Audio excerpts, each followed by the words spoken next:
विश्वास से प्रभु के चरण में आओ, वो है महान दयालु पराक्रमी ईश्वर। वो ही है सारी सृष्टि का सृष्टि करता। उसने है हमको तुमको सबको बनाया। Good morning, praise the Lord. दिन की शुरुआत परमेश्वर के वचन के साथ मैं पास्टर राजकुमार आप सब प्रिय भाई बहनों का इस प्रातःकालीन वचन मनन में स्वागत करता हूं। मेरी प्रार्थना है परमेश्वर अपने अद्भुत अनुग्रह से आपको संभाले, चलाए और रोज अपनी आशीषों में आपको लेकर चले। आज मैं आपका ध्यान इब्रानियों की पुस्तक उसके 11 अध्याय की ओर लाना चाहता हूं। विश्वास के बारे में लिखा है और 13 वचन को जब हम पढ़ेंगे वहां लिखा है, ये सब विश्वास ही की दशा में मरे और उन्होंने प्रतिज्ञा की हुई वस्तुएं नहीं पाई, पर उन्हें दूर से देखकर आनंदित हुए और मान लिया कि हम पृथ्वी पर परदेशी और बाहरी हैं। विश्वास, जब विश्वास की हम बात करते हैं तो इब्रानियों की पुस्तक 11 अध्याय हमारे जहन में आता है, क्योंकि विश्वास आशा की हुई वस्तुओं का निश्चय है, अंधे की बातों का प्रमाण है। लेकिन जिस विश्वास की पवित्र शास्त्र बाइबल चर्चा करती है वो कोई अंधा विश्वास नहीं है, परंतु वो परमेश्वर के वचन पर आधारित और अच्छी तरह आत्मा में समझ में आने वाला विश्वास है। पर इसे किसी प्रयोगशाला में मापा नहीं जा सकता।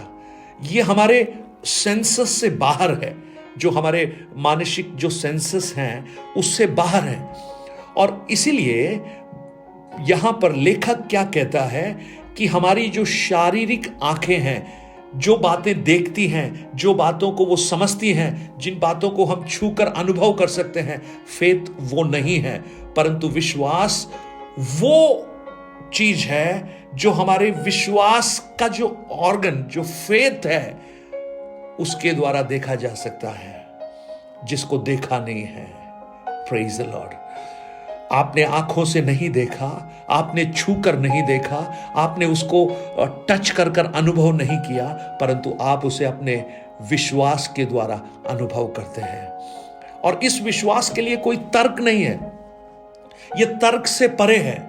आप कहेंगे कि ये क्या बेवकूफी है, लेकिन यह विश्वास है और वो परमेश्वर के वचन के द्वारा सिद्ध किया जा सकता है। यानी ये जो हमारा विश्वास है, इसमें कोई तर्क नहीं होता, इसको आप वाद विवाद नहीं कर सकते, परंतु एक व्यक्ति के हृदय की विचारधारा को जब परमेश्वर के वचन के साथ, यानी आप विश्वास को तर्क के द्वारा नहीं नाप सकते। और 13 वचन में जब विश्वास के बारे में लिखा है, कितना खूबसूरत लिखा है, ये सब विश्वास की ही दशा में मरे और उन्होंने प्रतिज्ञा की हुई वस्तुएं नहीं पाई, पर उन्हें दूर से देखकर आनंदित हो गए।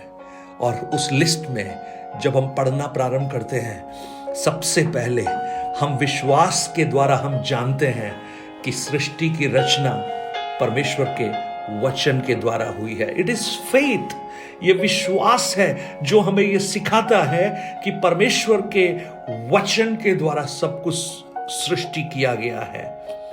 और वो विश्वास हमारे जीवन में परमेश्वर ने दिया, इसके लिए परमेश्वर को हम धन्यवाद करें। अगर आप वैज्ञानिकों से पूछेंगे तो वो ये कहेंगे कि आज जो कुछ तुम्हें दिखाई देता है वो किसी न किसी चीज से बनाया गया है, लेकिन मेरा विश्वास जो पवित्र शास्त्र पर आधारित है वो ये कहता है कि विश्वास के द्वारा हम ये जानते हैं कि सारी सृष्टि की रचना परमेश्वर के वचन के द्वारा हुई है। यह नहीं कि जो कुछ देखने में आता है वह देखी हुई वस्तुओं से बना हो। और उसके बाद जब हाबिल और केन की बात आती है तो हमें यह लगता है कि हाबिल ने अच्छा मेमना चढ़ाया, केन ने कुछ धान चढ़ाए, लेकिन वास्तव में उनकी जो बलिदान का फर्क ये नहीं था। फर्क इतना ही था कि एबेल ने जो बलिदान चढ़ाया था वो विश्वास के साथ चढ़ाया था, और केन के बलिदान में कहीं विश्वास नहीं था, इसलिए परमेश्वर ने उसे स्वीकार नहीं किया। आप उत्पत्ति 5 अध्याय 21 से 24 तक जब आप पढ़ोगे तो आप देखेंगे कि एनोक जो विश्वास के द्वारा चलता था, एक मिस्ट्री बन गया, वो उठा लिया गया परमेश्वर के साथ, विश्वास के साथ वो परमेश्वर के साथ साथ चलता रहा। वाह! और वो उठा लिया गया। और उसके बाद आप नूह को देखिए, परमेश्वर ने कहा बारिश होगा, बारिश तब तक होती ही नहीं थी, लेकिन विश्वास किया नूह ने जो आंखों ने नहीं देखा।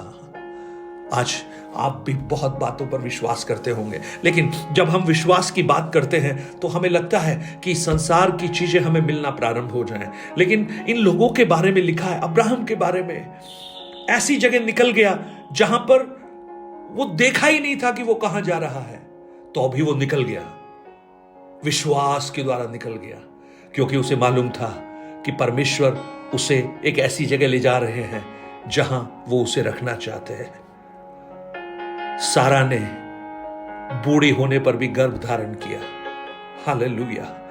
और यहां तक कि वो विश्वास की दशा में मर गए, मतलब विश्वास में वो मर गए।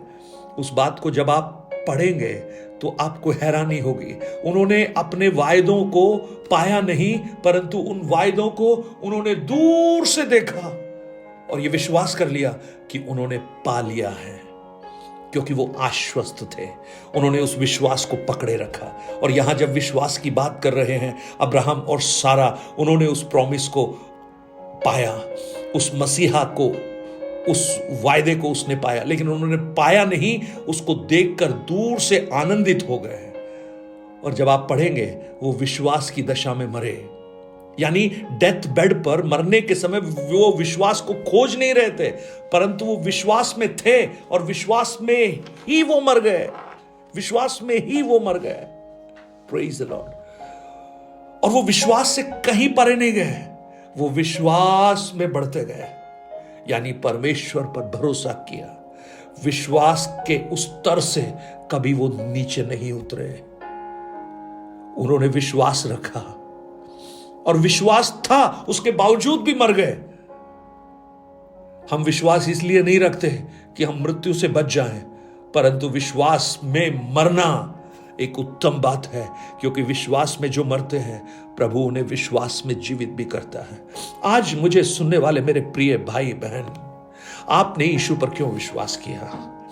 आज बहुत से लोग चंगाई की कल्पना करते हैं, छुटकारे की कल्पना करते हैं, आर्थिक समृद्धि की कल्पना करते हैं, अपने बच्चों के भविष्य की, अच्छेपन की कल्पना करते हैं, अपने जीवन में शांति और अनुग्रह की कल्पना करते हैं। ये सब ठीक है, लेकिन मैं आपसे पूछना चाहता हूं, क्या इन सब के ऊपर क्या आपको यह विश्वास है कि मेरा यीशु बादलों पर एक दिन आने वाला है और वो मुझे भी अपने साथ लेकर जाने वाला है और मैं उसके साथ युगान युग बना रहूंगा? ये विश्वास है या नहीं?